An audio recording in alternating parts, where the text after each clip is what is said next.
Now I'm finding a huge problem with the Hindu intellectuals. Yes. I'm finding there's jealousy.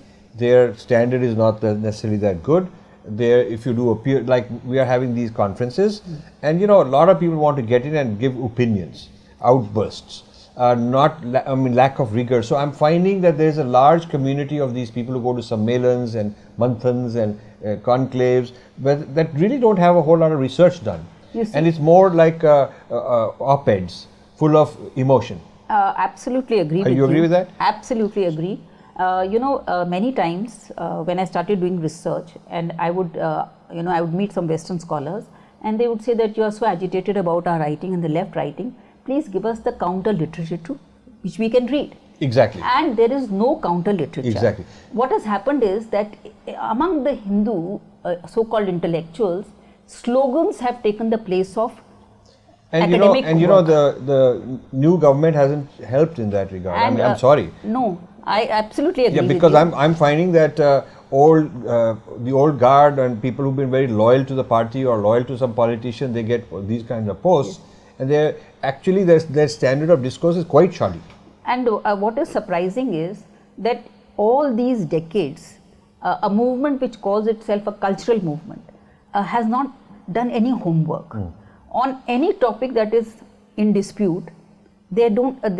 We have to turn to the left historians because they have done work on that topic. So, and it's people like you and me who are freelancers. We are freelancers. We are not. It's not like the Hindu organizations have helped us. No, not at all. I got zero help from anyone. It is a tremendous weakness of the Hindu movement that they have not produced a body of work which endorses their point of view. The body of work would come if they are good scholars. So they have not produced scholars. So and see, the interesting thing is scholarship is long gestation. Yes. Yes. Scholarship is not that okay. Let's have a event and let's call this guy, that guy. Yeah. See, there are a lot of people who hang around these places, one mela to the next, and they are really not producing anything. Absolutely. See, the point is that the desire to do research has to come from within. Yes.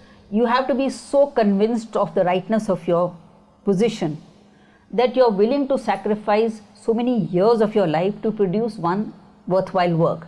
But there is no glory and glamour attached to the hard work. Yes, but the thing is that it is not just this desire, but also competence. Yes. Okay, you need to have a certain intellectual competence. People are actually a lot of mediocre people. So there's a mediocrity in the IQ, and in basically their ability to hold a logical argument is not there. So, but they want the limelight without putting in the tapasya. And the other point that I've noticed is that, today, for example, they have no idea of the intellectual work that is being done and which they have to refute. Yes, the Purva Paksha of the opponent. So, we have a huge problem. Let's say we want to have 10 tracks, 10 panels on the works of Pollock.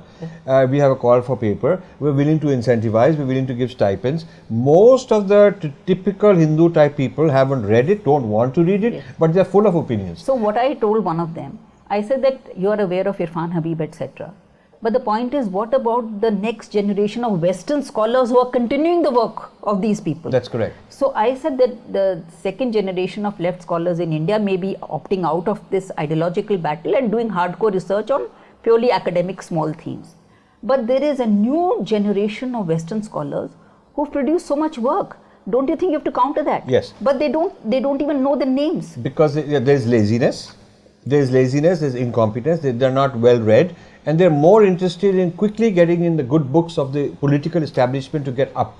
No, and just because... And there's a lot of desire to poach and plagiarize and pluck ideas from here and there, write a new blog, write an article. I face that all the time. I don't see much evidence of their writing. What I feel is that they want to just capture some post. Yeah, but I see a lot of things I write. The same people who come and praise and are very happy, then they go off in their own name without giving any reference, copying the same thing, and in order to get ahead in a very knowledge-starved political structure, Hindu political structure, very, very knowledge-starved, research-starved. So there are people who want to fill that vacuum, get ahead,